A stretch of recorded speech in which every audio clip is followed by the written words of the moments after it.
Okey, jadi kita nak masuk punca variasi. Okey, seperti yang kamu tengok dalam buku teks muka surat 289, okey, punca variasi.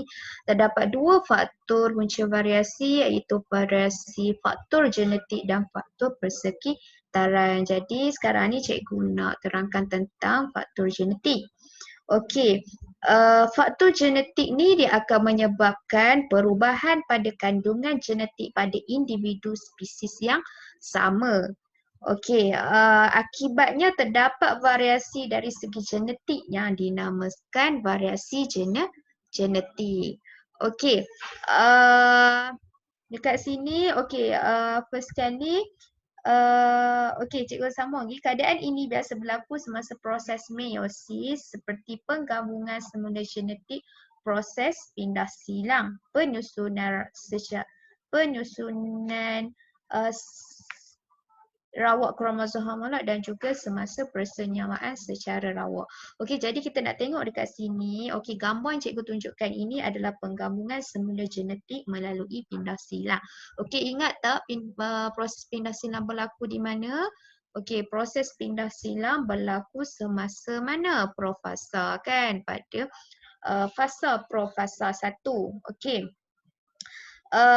Dia kata apa? Pindah silang berlaku semasa profasa 1 proses meiosis. Okey, kromatik tidak seiras pada kromosom homolog bersilang pada kiasma. Jadi berlakulah pertukaran segmen kromatik. Okey, penggabungan semula genetik berlaku untuk menghasilkan kombinasi gen yang baru pada kromatik. Okey, apabila kromatik berpisah semasa peringkat fasa 2, proses meiosis, gamit dengan pelbagai kombinasi gen dihasilkan. Akibatnya terdapat pelbagai jenis gamit dengan kandungan genetik yang berbeza. Okey, apa yang cikgu baca melalui buku teks tu? Okey, kita tengok gambar ni. Okey, cuba tengok dekat sini. Okey, kiasma di mana pindah silang berlaku semasa kromatik. Dua kromatik yang tidak seiras pada kromosom homolog bersilang pada kiasma. Okey, waktu ni kan waktu berlakunya proses pindah silang. Okey, cuba tengok dekat sini warna pun dah berbeza penggabungan semula.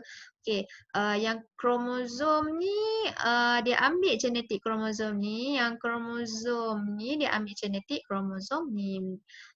Jadi dia dah berlaku pertukaran dekat sini.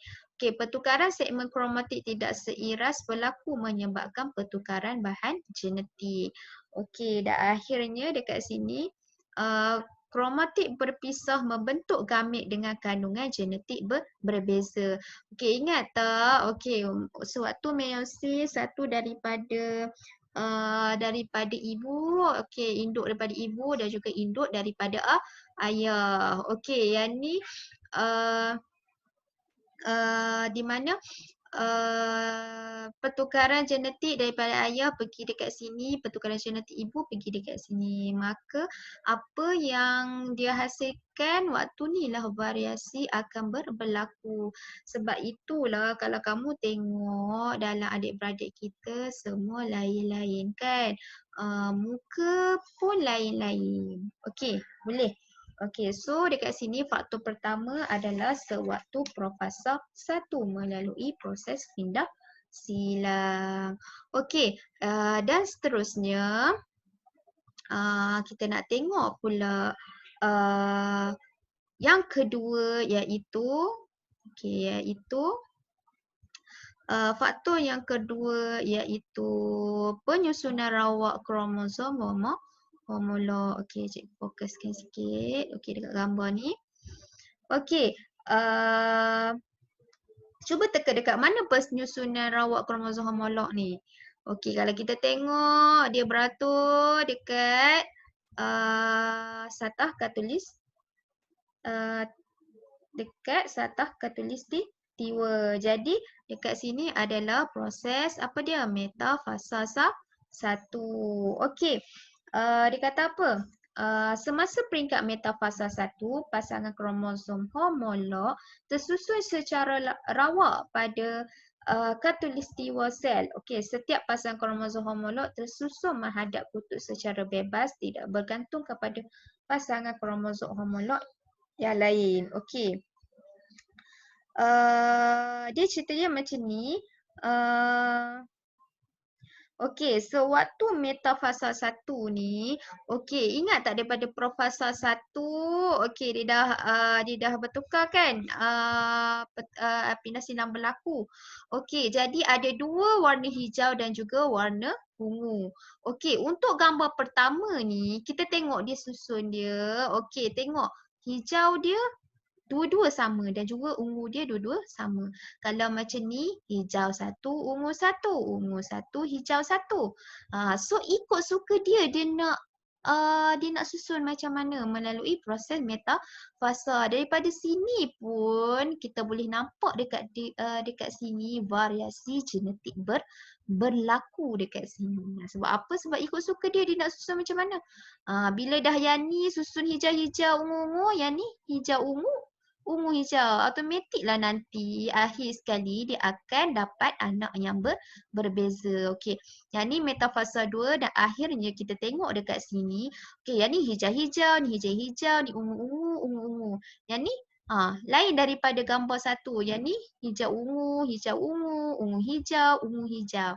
Jadi keempat-empat anak sel yang terhasil daripada gambar satu dan gambar 2 adalah berbeza. Okey, sebab itulah daripada sini juga variasi proses daripada proses ini juga variasi berlaku dan disebabkan ini jugalah wajah kita juga berbeza lain-lain adik-beradik. Okey, boleh? Seterusnya yang ketiga, persenyawaan secara rawa. Okey, yang ni tak ada gambar. Jadi kenapa dikata persenyawaan secara rawa? Okey, persenyawaan antara sperma dengan ovum. Adalah secara rawak dan boleh menyebabkan variasi genetik. Okey, melalui penggabungan semula genetik semasa pindah silang terdapat pelbagai sperma dan ovum yang memiliki kandungan genetik yang berbeza. Okey, melalui penyusunan rawak kromosom homolog semasa metafasa 1 dalam meiosis, sperma dan ovum dengan pelbagai kombinasi kromosom dihasilkan. Akibatnya terdapat pelbagai gamit dengan kandungan genetik yang berbeza. Apabila persenyawaan berlaku secara rawak, zigot yang terhasil akan memiliki kombinasi gen yang sangat berbeza. Okey, contohlah pada kandungan pertama, okey, sperma ayah ni dibawa genetik yang berbeza dengan ovum. Jadi keluarlah contohlah kamu. Okey, contohlah adik kamu. Okey, tiba-tiba kelahiran kedua, okey, sperma ayah juga mempunyai genetik yang berbeza bertemu dengan ovum ibu dan dapatlah adik kamu. Okey, rupanya muka adik kamu pun tak akan dapat sebiji macam kamu. Sebab apa? Sperma ayah membawa genetik yang berbeza. Okey, jadi yang tu lah. Okey. Jadi video ni tentang punca variasi genetik. Jadi cikgu akan sampaikan pula tentang mutasi dulu sebelum kita pergi ke faktor persekitaran. Okey, terima kasih semua.